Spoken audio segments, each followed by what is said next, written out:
The wide world of Web 2.0. Hello, I'm Dr. Emil Ohangazadeh. Welcome to the next module. This week, we're going to explore web-based tools and methods for providing interactive learning experiences for learners. You'll be reviewing a curated set of tools and engaging your fellow learners in discussions regarding how to use the profusion of web-based technologies now available and how to evaluate them for student use too. We'll also take a look at technologies specifically geared for collaboration, and we'll touch on the use of social media technologies as well. So let's get started.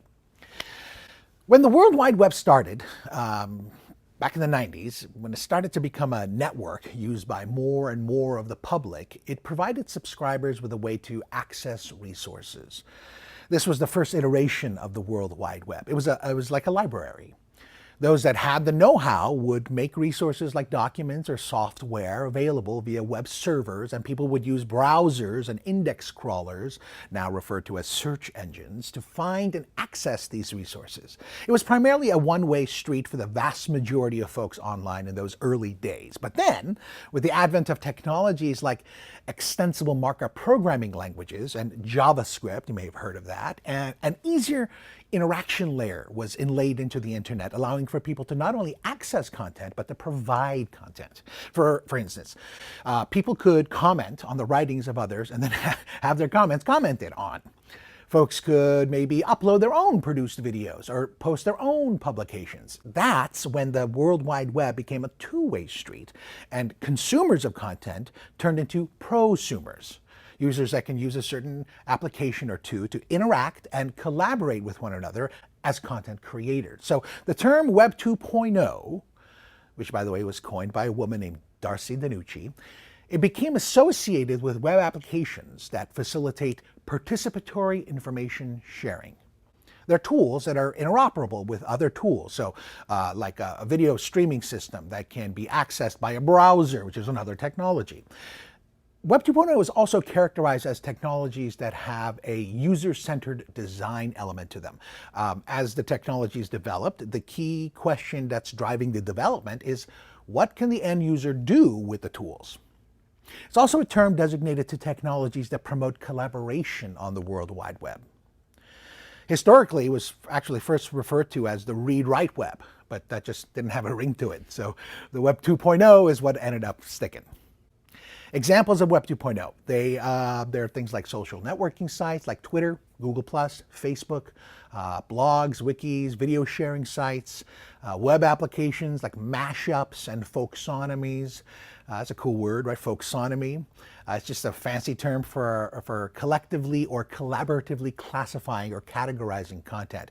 See, in the parlance of the digital age, it's referred to as social tagging, but technically it's referred to as folksonomy. So for example, you may know about a service provided by Yahoo named Flickr. It's a web app for folks to share their photography with others. So on Flickr, registered users post their photos, but they also label them or tag them with descriptive words. So if someone is looking for a picture of a 1967 Cadillac, they just type in 1967 Cadillac in Flickr's search tool and voila, the right picture pops up. It pops up because the person who took the picture of the Cadillac tagged it with terms like 1967 and Cadillac.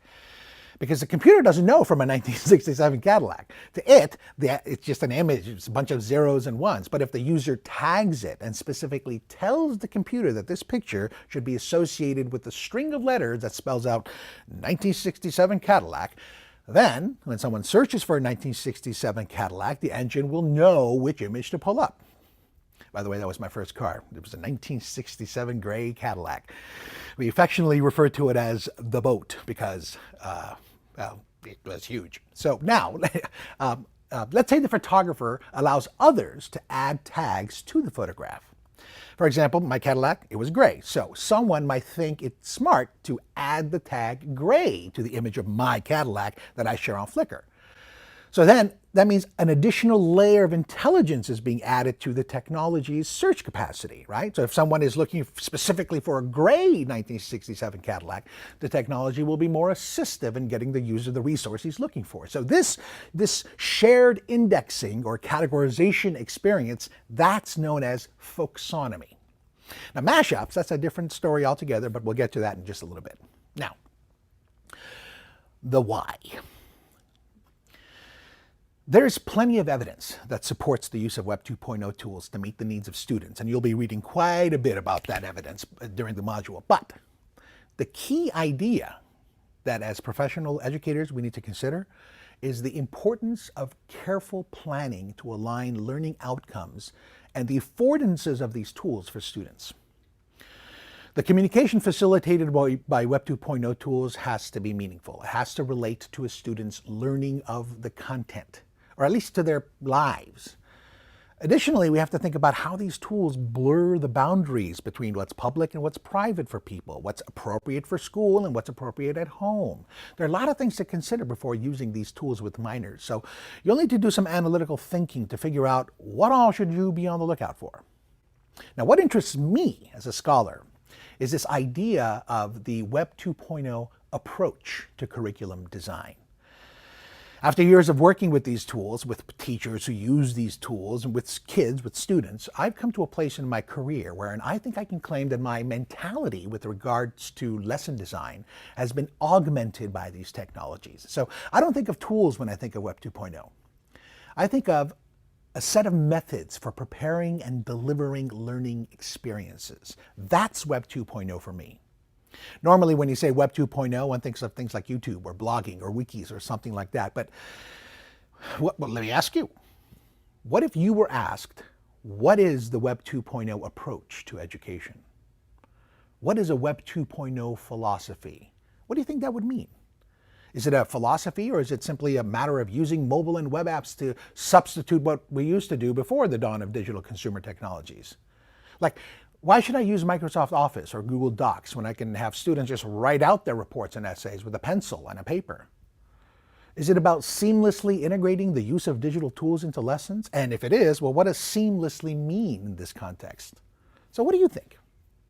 You know, often we hear the word technology defined as just tools, like things, but I take issue with this idea because it renders me, a person who uses technologies in heavy rotation to teach both educators and students, a person whose mind is heavily extended or expanded, if you will, by networked technologies that I'm absolutely dependent on. That definition, that casts my work as simply the work of a steward of tools, a custodian of electronic gadgets and gizmos, instead of what I consider myself to be, a modern man, a modern educator.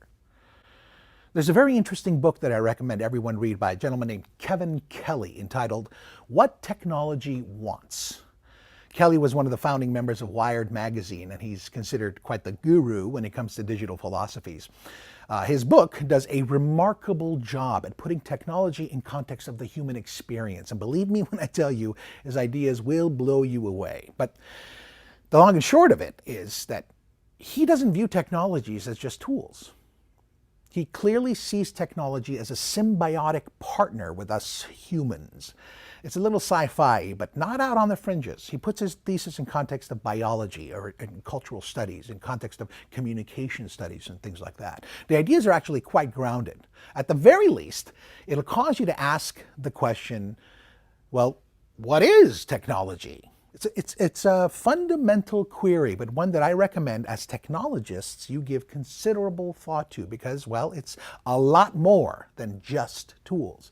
And once you start to formulate a more complex understanding of the concept of technology, this question of Web 2.0 philosophy becomes much more interesting to grapple with. And then applying your understanding of a Web 2.0 philosophy to the context of teaching and learning becomes really invigorating and honestly pretty fascinating.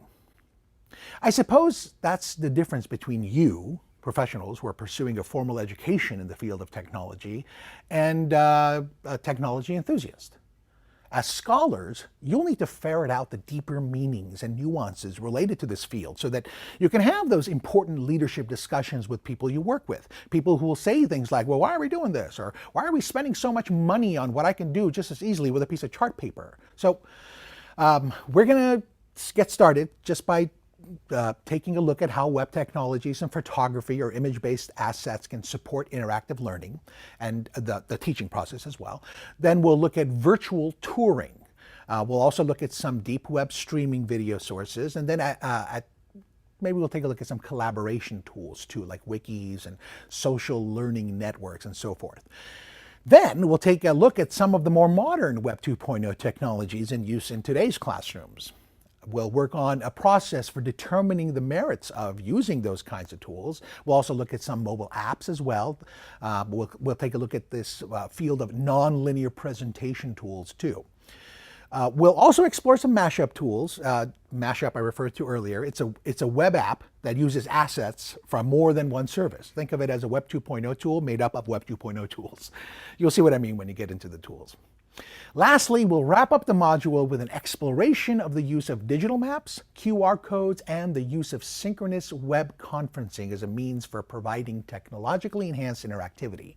In fact, you'll be presenting one of your module assignments from the week live using Adobe Connect. It'll give you a good opportunity to interact with me and your fellow learners in real time, and it'll give you some insight into the need, or lack thereof, for synchronous experiences in an online learning environment. Actually, we're even going to explore the use of some virtual worlds too as a means for interactive learning. It's going to be cool. Here we go.